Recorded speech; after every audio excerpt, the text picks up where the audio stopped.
The way that you communicate and connect with people is kind of everything. That's what I think. When you search the internet for personality types, you find millions of results tempting you to classify yourself as one of a variety of things. Who are you, they ask? Are you an extrovert? Introvert? I'm an introverted extrovert. This is a story about my quest to know more about myself. I'm Jacki. I love expressing myself through my work, but I don't like to be the center of attention. I spend a lot of my time alone, and I kind of like it that way. I can be charismatic and friendly, but it tends to wear me out. Which is to say, I guess I'm an introvert. But is that it? What does that really mean? And is it holding me back? Generally speaking, introverts lose energy after long periods of social interaction. They're super sensitive to external stimuli, and extroverts are the opposite. They're naturally energetic and enthusiastic. But I wanted to know where this whole binary conception of introverts and extroverts came from in the first place. So I met up with Pepperdine University psychology professor, Dr. Steve Rouse, who's down for a selfie. Could you sit up a little bit more? Sure. Just like adjust in your seat. A lot of times in everyday language we talk about introverts and extroverts as though those are two entirely different groups of people.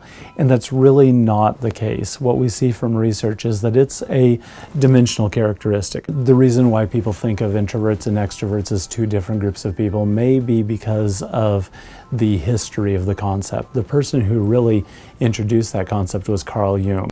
Meet Carl Jung. Well, that's Carl Sagan. Isn't he charming?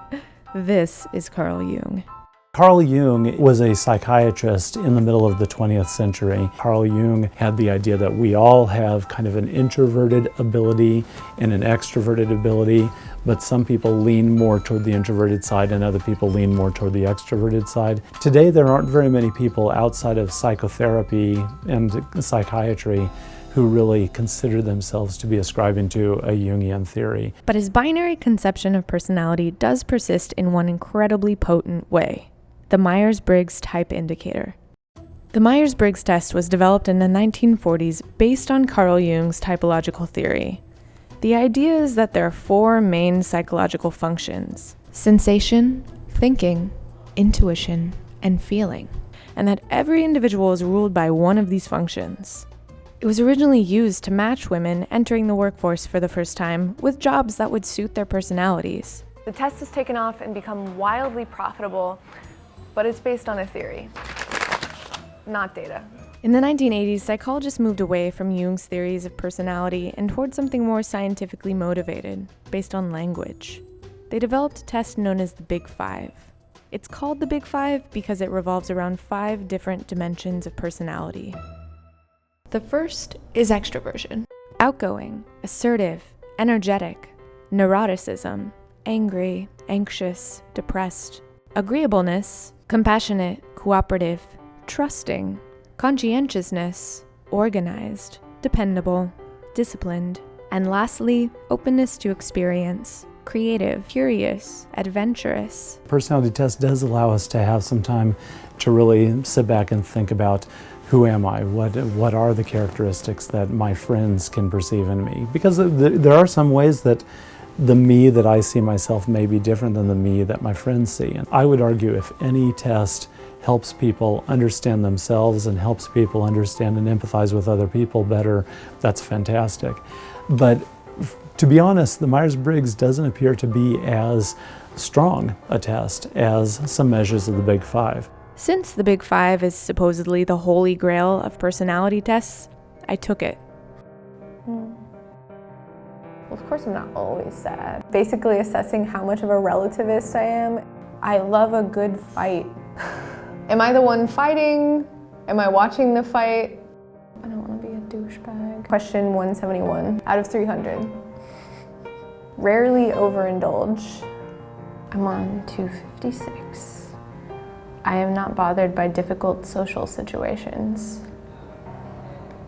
Almost, okay, And send. Oh, damn. My agreeableness score is really low. I'm highly neurotic. I'm easily upset, even by what most people consider the normal demands of living. I'm tough, critical, and uncompromising. People consider me to be sensitive and emotional. Oh my God. What's normal though? Okay. Huh. I already feel so weird about all of this. I think I'm closer to being an extrovert than I thought I was. Whoa. What does it mean? I don't know. Clearly, there's a lot that complicates personality. It's more dimensional than just a binary introvert-extrovert spectrum. According to the test, I couldn't even claim to be an introvert anymore.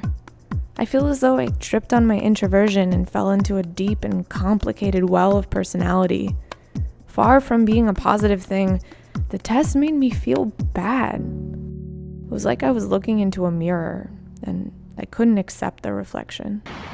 I'm about to go back to Brooklyn, and I have all this stuff. Halfway through making this video in Los Angeles, I had to return to New York City.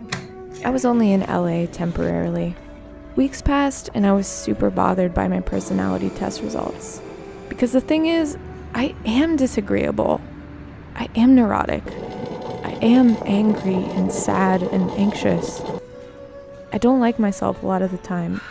I wish I was different. Making this video would be a hell of a lot easier if I could just fake my way through it.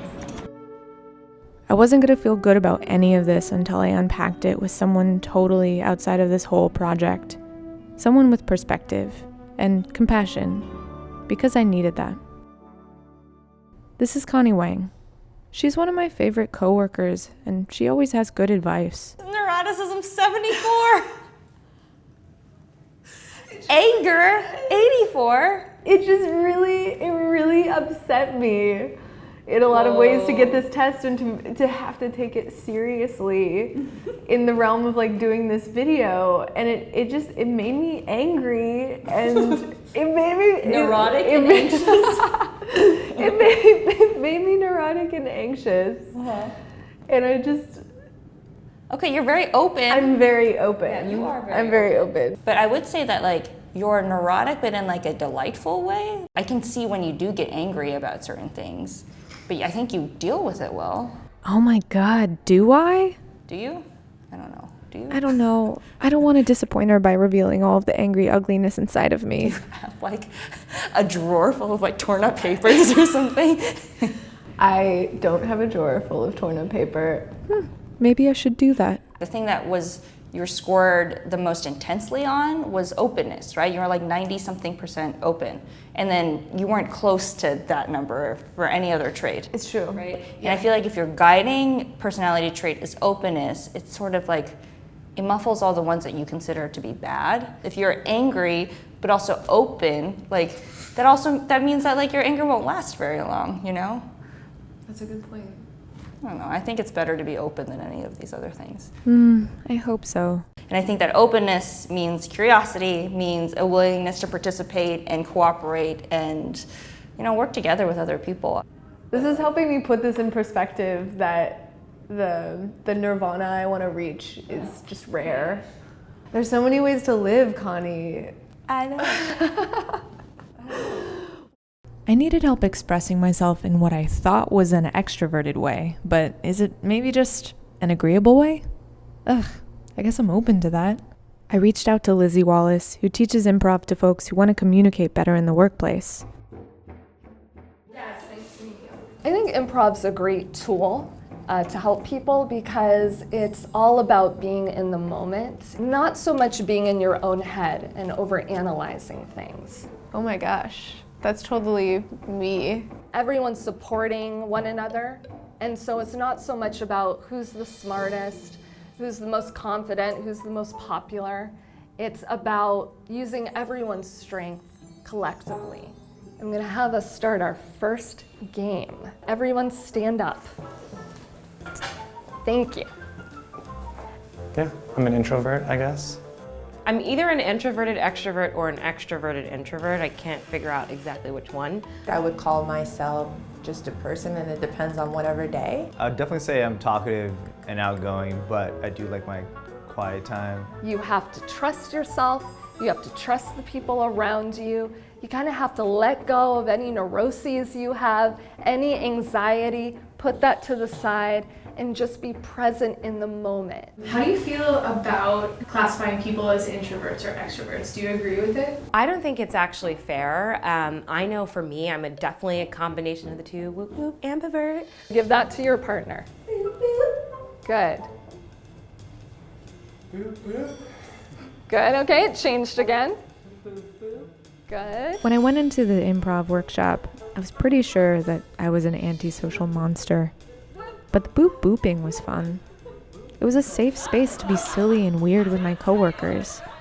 Far from wearing me out, it made me feel a little lighter. It makes me want to open myself up to this kind of joy and connection more often. So funny, right? We'll see. Poop poop.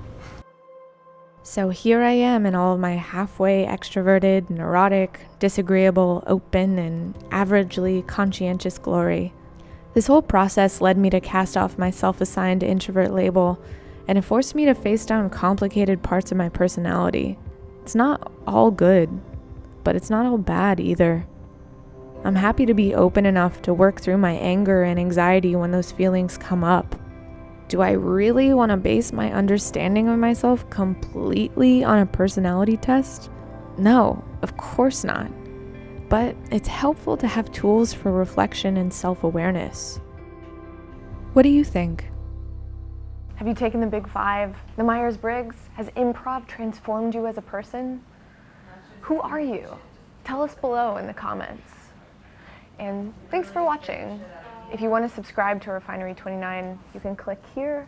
And if you want to watch more videos, click here.